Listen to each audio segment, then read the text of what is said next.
Thank you, Mr. Tarani, Mr. Karpe, Ms. Sushma Belia, Professor Anil Dattatray Sahasrabuddhe, Dr. Naushad Forbis, and Mr. Shankar Vanavarayar, and a distinguished audience. I actually represent the Indian National Academy of Engineering, which is the only engineering academy in the country. So in a sense, I represent both the academic world and the industrial world in India. I'll just take a couple of minutes to speak about the Indian National Academy of Engineering. It's actually a body of fellows who are elected with due process, and they probably represent the cream of engineering, engineers, technologists, and engineering scientists. The Indian National Academy of Engineering is also a member of the world body which represents academies of engineering and technology. We have been working with CII recently, of late, to in this very noble objective of industry academia collaboration and partnership. I think the CII has been the vanguard, the leader in this respect. I recall about a year back that we had a similar conference which was held in Delhi, and I think this is very timely and relevant.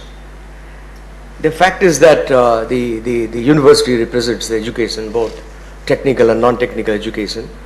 So we have like a chain which can be called as education, innovation, technology, and economic benefit to the society.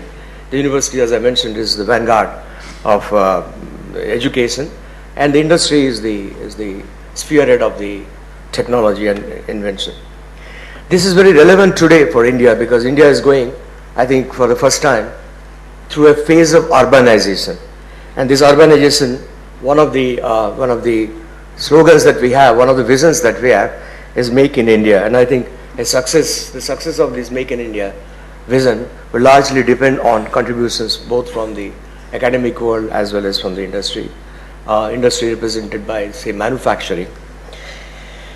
So the ultimate objective of the education and technology and industry is really that give a breath of fresh air in the quality of life of the nation's the people of the nation. I have a few comments which would be both sided in a sense with respect to industry and also with respect to the academic bodies that we have. We have very elite academic bodies in the country.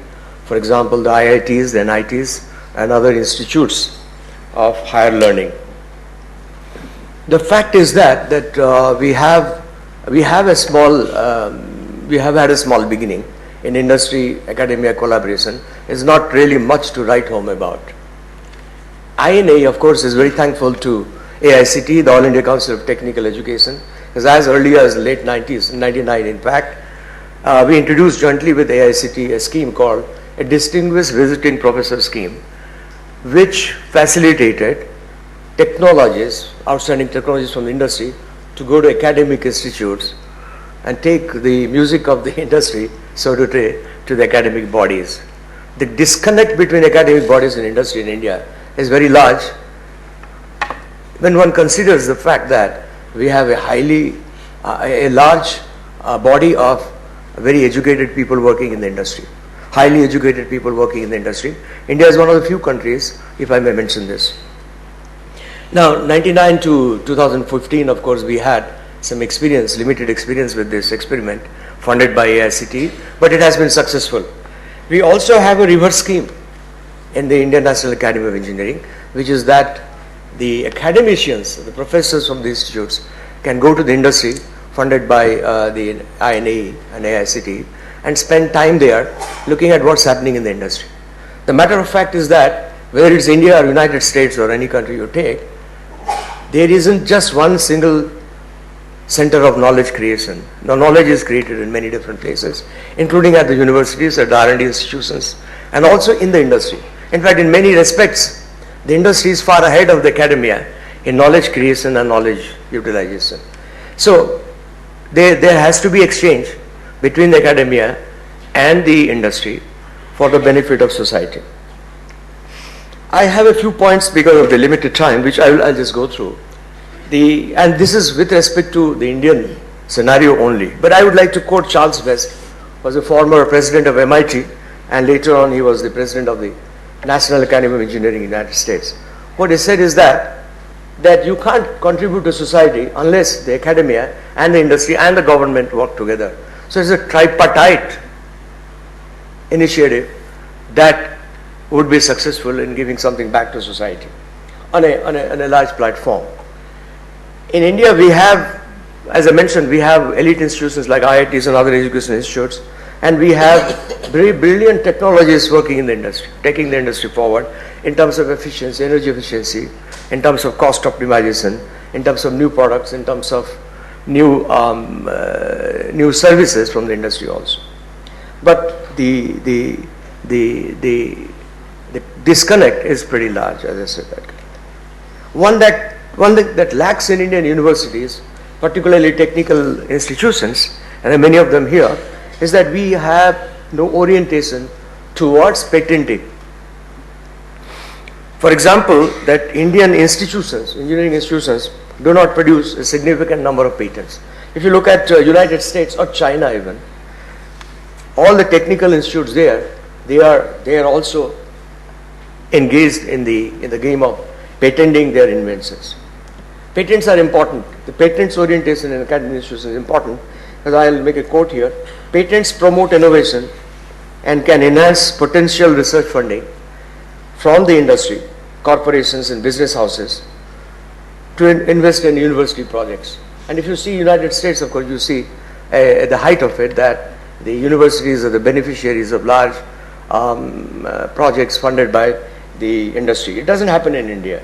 Academic institutions in India are highly course-oriented, highly teaching-oriented. And they do research, of course, some of them do outstanding research, but that research doesn't often get converted into an innovation or a patent. And I think this is something that the government, the Ministry of Human Resource Development, the Ministry of Science and Technology must pay attention to, because if we are going to progress in the phase of urbanization, I think it's very critical that we also are an innovative, inventive society with respect to technical innovations. The other point I would like to mention is that the eminent vehicles for university-industry partnership are actually national projects. Otherwise, they go for purely money-making purposes. We in India, developing nations, we do have a lot of national projects. I'll give you an example, which is a very positive example. The Ministry of Steel is currently considering to set up what's called a Steel Research and Technology Mission of India.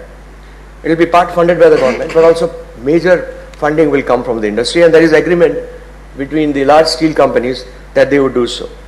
It will work on programs that are critical to the steel sector. This is in the right direction. The Ministry of Steel also, because I am connected with the Ministry of Steel, has set up several steel research centers, particularly in IITs and similar academic bodies. This is a significant step, but the success of this program will depend on to what extent industry experts participate in the steel research centers. If the steel research centers are going to be managed 100% by academicians, I don't think it will produce many inventions or innovations. It will produce research papers.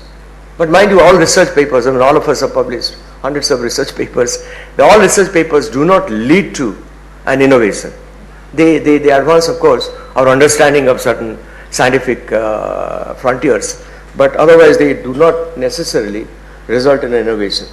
For research and development to result in an innovation and then translate to a technology, there has to be a strong orientation in all the research programs, R&D programs.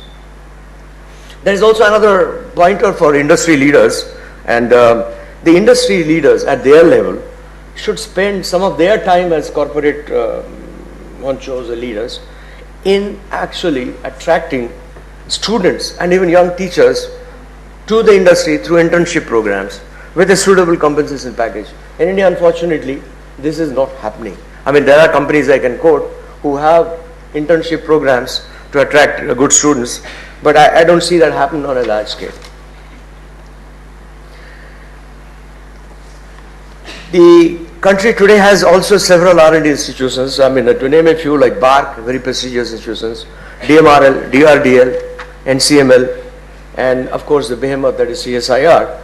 CSIR is actually Council of Scientific and Industrial Research, but the proportion of industrial research in CSIR laboratories is not really very large. And also, there doesn't seem to be any emphasis in this tripartite collaboration between R&D institutions, universities, and the industry. We have some experiment going on in CSIR, for example, that they are also becoming quasi-academic bodies in the sense that they are taking research programs that would lead to PhD degrees. Hopefully it will succeed, this experiment will succeed, and that will produce a large number of large number of people trained in research and development. But even then, these programs that CSIR is conducting for the last 2-3 years should have industry experts coming and participating in them.